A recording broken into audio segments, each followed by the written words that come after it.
Another day, another basketball stories na naman ang pagkikwentuhan natin. At ngayon nga ang balitang pagkuha ng Los Angeles Lakers kay Domantas Sabonis. At ang balitang tunay na rason bakit desidido ang Golden State Warriors kay Michael Porter Jr. Bagsak na nga ang Los Angeles Lakers sa ika-6th seed sa standing ng Western Conference.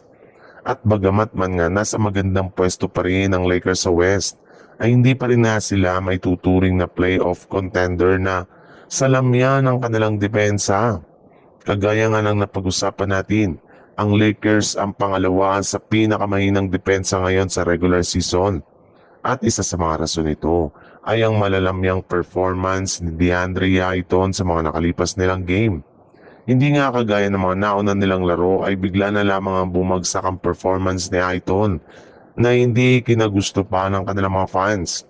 Kaya hindi na nga nakakabigla bakit napabilang na siya sa mga players ng Lakers na posible nilang i-trade ngayong season. Ikinumpirma na rin naman nga ngayong araw na walang long-term plan ng Lakers kay Ayton sa pagiging sobrang inconsistent ito. Kaya maaari nga talaga na mapasama siya sa mga bubuuhing trade package ng Los Angeles Lakers para makakuha ng bagong superstar katulad na lang ni Domantas Sabonis na kasalukuyan nilang kinukuha ngayong season mula sa Sacramento Kings. Willing na rin naman nga sila na gumawa ng 3-team trade scenario basta't makuha lamang nila ito sa isang trade. Sa ibang balita naman, nilinaw na nga ng Golden State Warriors na seryoso na nga talagang kanilang front office sa pagkuha kay Michael Porter Jr. mula sa Brooklyn Nets sa pamamagitan ng isang trade. Nakipag-usap na rin naman nga ang kanilang general manager na si Mike Dunleavy sa mismong team ng Nets para malaman nila kung ang mga dapat nilang gawin para lamang makuha nila ito sa trade market.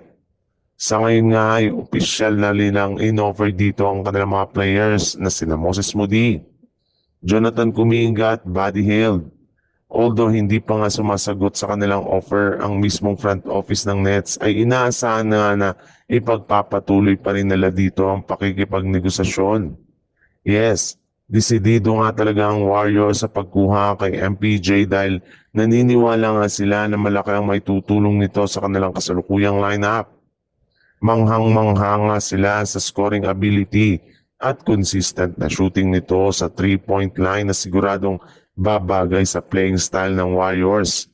Kung meron ngang isang team ngayon sa NBA na makakapag-unlock ng tunay na potensyal ni MPJ, eto nga ay ang Warriors since sigurado nga nabibigyan nila dito ng mga open shots sa 3-point line.